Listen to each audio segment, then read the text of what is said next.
سلام علیکم. آپ سب پر سلامتی ہو. رمضان المبارک کا بابرکت مہینہ اپنے اختتام کو پہنچا.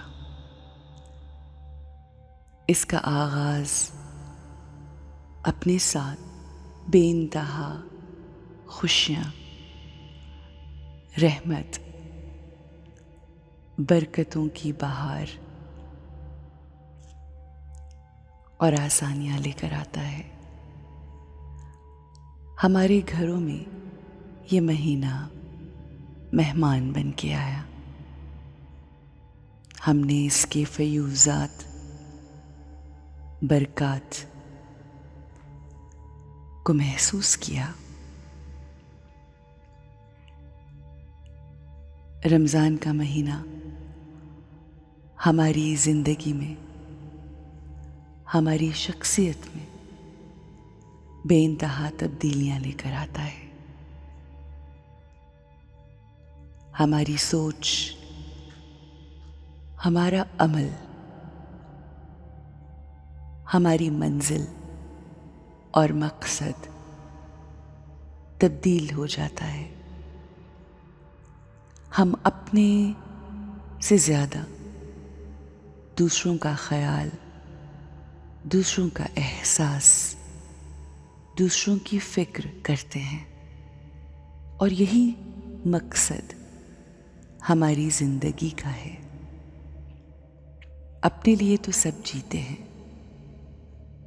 مگر دوسروں کے لیے جینا، دوسروں کے لیے آسانی پہنچانا، اپنے سے پہلے دوسروں کو دعائیں دینا، دوسروں کے ساتھ اپنی عطا کردہ نعمتوں کو شیئر کرنا، لوگوں میں بانٹنا، لوگوں کو خوشی دینا،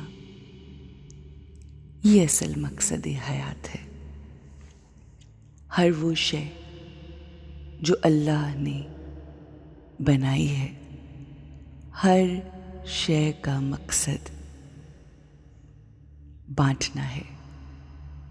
چاہے درخت ہو، پانی ہو، چاند ہو، سورج ہو، بارش کا برسنا ہو،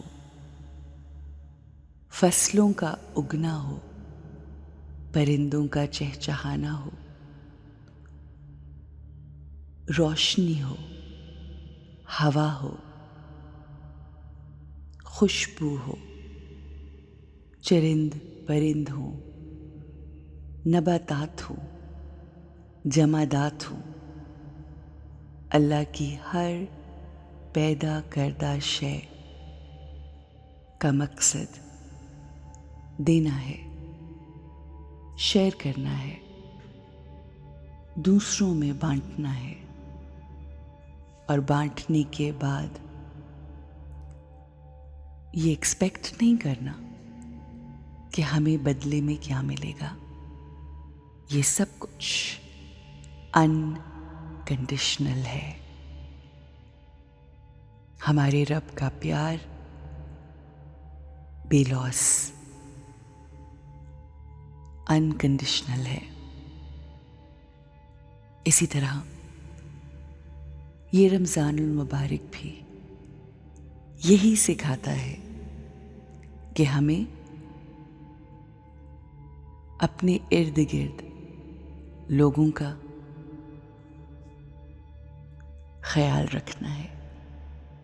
ہمارا وجود نور ہی نور ہو، رحمت ہی رحمت ہو، آسانی ہی آسانی ہو، خوشی ہی خوشی ہو، کیونکہ یہی تو ہماری روح کی کوالٹیز ہیں. ہمیں اپنے روح کے باغ کو زرخیز کرنا ہے.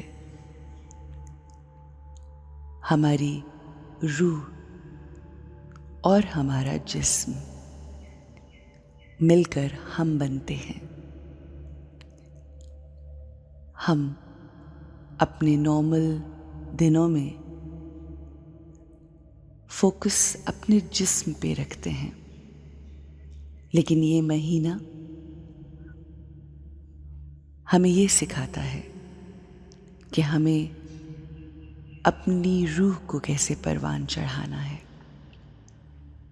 اپنے روح کے باغ کو کس طرح سے زرخیز کرتے ہوئے اس میں خوشی، سکون، آسانی، محبت کے پھول لگانے ہیں، کیونکہ باغ کا اصل تو پھولوں اور خوشبو ہی سے ہے۔ ہمیں اپنی روح کی پرورش کرنے کا موقع رمضان المبارک میں ملتا ہے، مگر اب جب ہم رمضان المبارک کے اس بابرکت مہینے سے بہت سی رحمتیں، برکتیں، فیوزات سمیٹ چکے ہیں، اپنی روح کے باغ کو خوبصورت پھولوں سے سجا چکے ہیں، تو اب پورا سال ان پھولوں کی خوشبو ہمارے ارد گرد مہکے گی۔ بس ہم نے ان پھولوں کا، اس خوشبو کا خیال رکھنا ہے، وہ تقویٰ جو مقصد رمضان ہے اس کو اپنی زندگی میں شامل رکھتے ہوئے کانشیسلی زندگی گزارنی ہے کہ ہمارے ان لگائے ہوئے پھولوں کو کوئی توڑ نہ سکے، اور ان کی بھینی بھینی خوشبو ہمارے سول گارڈن سے ہمیں ملتی رہے، تقویت ملتی رہے۔ یہ مقصد ہونا چاہیے عید کے بعد ہر آنے والے دن کا۔ آپ سب کو بہت سی خوشیاں عطا ہوں، اور وہ روح جس کی پرورش ہم نے 30 دن کی، اس پرورش سے ہمیں اور ہمارے ارد گرد کے لوگوں کو آسانیاں، خوشیاں اور سکون ملے۔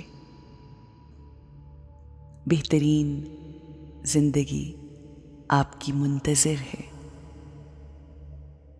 عید کے بعد آنے والا ہر دن آپ سب کے لیے خوبصورت، دلکش اور خوشگوار گزرے۔ آمین یا رب العالمین۔